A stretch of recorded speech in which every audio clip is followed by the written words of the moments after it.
In the months following the storming of Srirangapatna on the 4th of May, 1799, English newspapers would have carried the news. And this would have come as a huge relief to British readers at the time.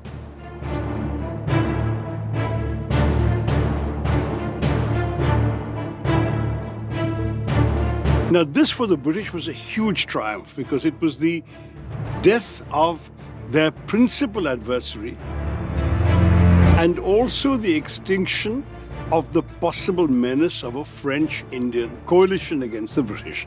But for most of them, it would be very difficult to actually visualize the scene, and that's where our artist, Henry Singleton, steps in. He's a young artist coming from a family of artists who's trying to establish his reputation as a painter of great historic scenes. And he sees this as a great opportunity. No one really knows how Tipu died, so this is the painter Singleton's imagination of the death of Tipu Sultan.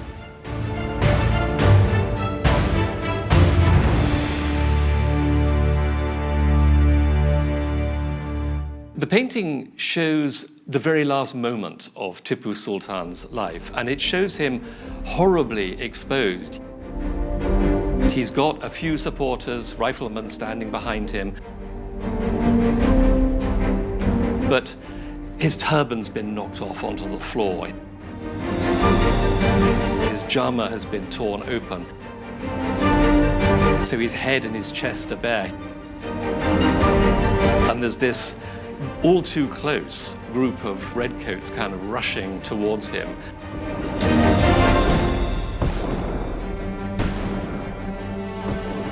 Rifles poised to shoot. There's no doubt about what's going to be the outcome of this scene. Now, popular legend has it that there's not even any proof the British actually killed him. It could have been a betrayal. Because there is the famous story of the moat around the fort of Srirangapatna. The fort was impregnable because of the moat around it. But in order to get supplies into the fort, there were passages under the moat, which were only known to the top courtiers of Tipu Sultan. And one of them betrayed to the British. It was known that Tipu Sultan did try to get to the point in the wall. And so officers are sent into his palace and into the zenana to see if he's lurking there. And eventually, one of his servants says that he saw his master fall, and he takes the British to a heap of bodies near one of the gates.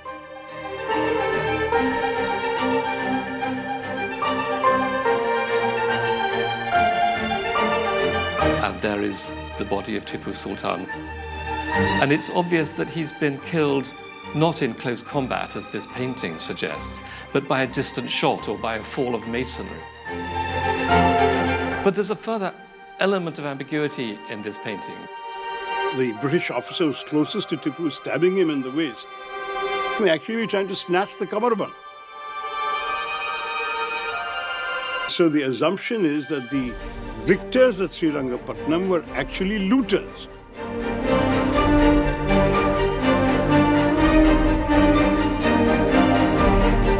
That's not a glamorous story.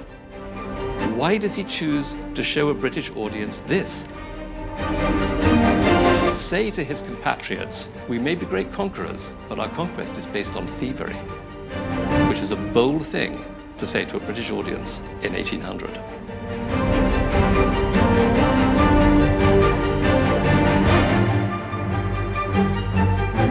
Tipu Sultan himself is a very contested figure in our history.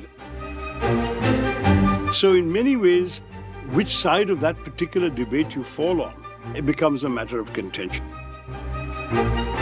Now, this painting shows somebody else's view of an event. It's the British view of their victory.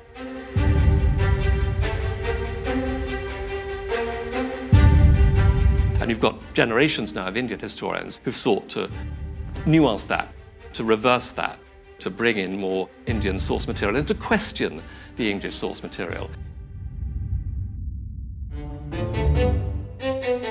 The The painting would have been understood by British audiences at the time as an example of what was called history painting, which in the decades before, artists tended to focus much more on events drawn from classical history. So Singleton sees the way things are going, that history painting is moving more into the contemporary field, and he cements that by producing this scene.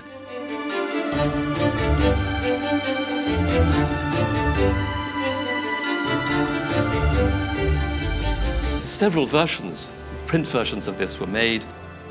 All of Europe got to see this painting at the time.